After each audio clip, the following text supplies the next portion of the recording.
Ken Trahan with Lenny Vangilder. It's our First NBC Bank Weekend Review brought to you by First NBC Bank.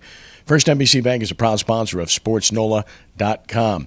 Another loss for the Pelicans. Win-loss, whatever the case may be. It's the same old pattern, and this one was hurtful on two fronts. One, to a contender for the 8th spot at Sacramento, and two, because there's something pending here where Buddy Hield's concerned because he got a flagrant 2 and got ejected for the game for an unfortunate, just temporary loss of sanity on his part with an incident regarding DeMarcus Cousins. So really twofold here. And in the case of Hield, Lenny, he's been struggling a bit of late. Maybe there was a bit of frustration there. I don't want to try to be a mind reader on exactly what happened there, but the fact is, by all things, he's a good kid. Yes. You would not expect something like this out of him. And looking at it, I'm not sure. You can't read minds, but I'm not sure there was any malice intended here. Just hand was in the wrong spot, if you will. So let's see what happens. Will he make a decision before Monday night's game in Phoenix? If not, certainly before the last game, before the All-Star break, Wednesday night in Memphis. If there's going to be an additional penalty, I think he might incur a fine. He already got, thrown out for the flagrant 2. Does he get another game suspension? I hope not. Mm-hmm.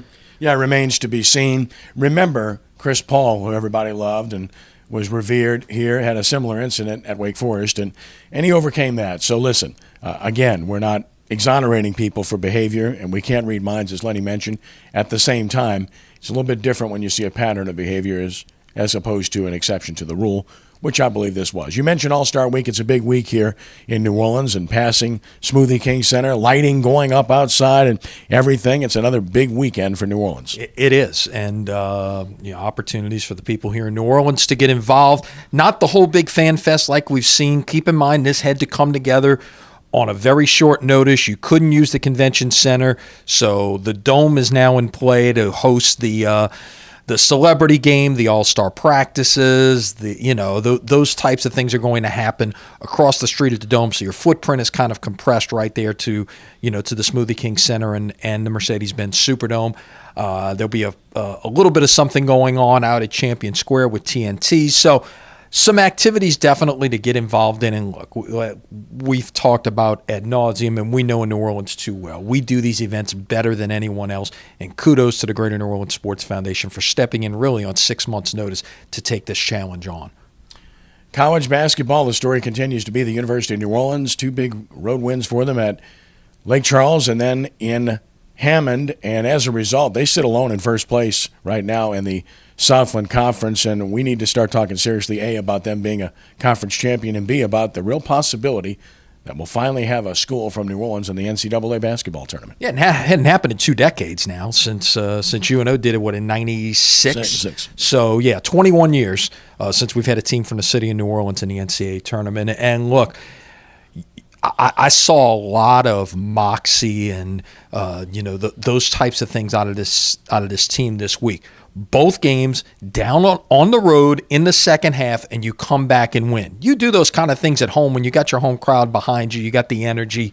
That's hard to do on the road, but some big plays at clutch times to step up and come back and win both of those games. The sign of a veteran team, the sign of a good team also, to say the least. College baseball, Delgado opened their regular season with wins this past weekend, and the news for LSU just gets worse. They lost Jordan, of course, for the year. Now they're going to lose Greg Dykman, at least for a period of time.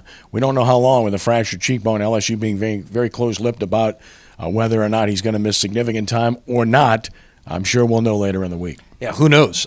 Look, the good news from LSU's perspective is you open with Army and Air Force this weekend, as does Tulane, in fact, and UNO's got the Urban Youth Academy Classic. So a lot of opportunities to get out and see some college baseball this weekend. So you don't have to rush him back. But what do you do? And I think it's going to be less than the initial 4 to 6 weeks than we heard about. Let's see how it all plays out, how they can protect it. Because LSU's got some big games coming up after this. They got Maryland at home, who's probably the favorite to win the Big Ten. And then, of course, the weekend after that, you've got the big tournament in Houston where they're going to play the number 1 ranked team in the country, TCU, on Friday night. High school sports big weekend in wrestling in Bossier City. Congratulations to Holy Cross for winning the Division I state championship. They have the most championships in the history of Louisiana wrestling, but it was their first in Division I since 1988 as they stopped Brother Martin's 5-year run. Jesuit finished second in Division II. Turlings Catholic, a 4th-time consecutive state champion, 6 of 7 years now for the Rebels. Archbishop Rummel finished second, and then in Division III, De La Salle winning for the 2nd consecutive year under Rod Cusack. So really good showing, and I guess the big story moving forward is, where's it going to be next year? No, that will get determined, obviously. And as you've talked about and I've talked about, it needs to be on the I-10 corridor. That's where the propensity of high school wrestling programs are. It will draw better. It's more convenient for everyone involved rather than have to make a 5-hour trip. Look, the folks in Bossier Shreveport do a great job of hosting an event, but the fact of the matter is your programs, the large majority of them, are right down here in southeast Louisiana and on over in the Lafayette area. Just takes competitive bids. Let's hope, in fact, that happens and see where it ends up in that particular sport. And, of course, the state soccer playoffs now deep. We're into the quarterfinals, and you can read my story at SportsNOLA.com today about the matchups with a lot of local teams participating today, including one that we'll have for you live at SportsNOLA.com tonight. Yeah, it doesn't get much bigger on the Catholic front, if you will, than Mount Carmel against Dominican, if in the in the sports realm of things here in New Orleans, and they will face off for a spot in the semifinals tonight, 7:30. Watch it live at SportsNOLA.com. If you don't make it out to Pan American to catch the action there, you've got a place to watch that. And, of course, we'll be seeing girls basketball brackets as well, as now we're getting down to the end of the season. The boys bracket's about a week away, so, an opportunity to get ready for some basketball playoff action as well. Yeah, and the Cubs and Dominican played to a 0-0 tie last match of the regular season, so very good match we expect there. Congratulations to Kyra Urson. The awards just keep coming in. Gatorade Player of the Year a year ago, and, of course, the Amateur Athlete of the Month for the All-State Sugar Bowl. Now she's a finalist for National Player of the Year. It's one of 8 from Max Preps. Deservedly so, no doubt. She is one of the best players in the country, headed to Baylor next year. Trahan still undefeated. Can they keep the run going all the way to a state championship? We'll find out here. Again, those brackets coming out this week. That's our First NBC Bank Weekend Review, brought to you by First NBC Bank, proud sponsor of SportsNOLA.com. Don't forget SportsNOLA TV, Monday night, 6 p.m. on WHNO TV 20. Lenny, as always, thanks. Have a great week. We'll see you later this week. You have a great week as well, and until next weekend, God bless you.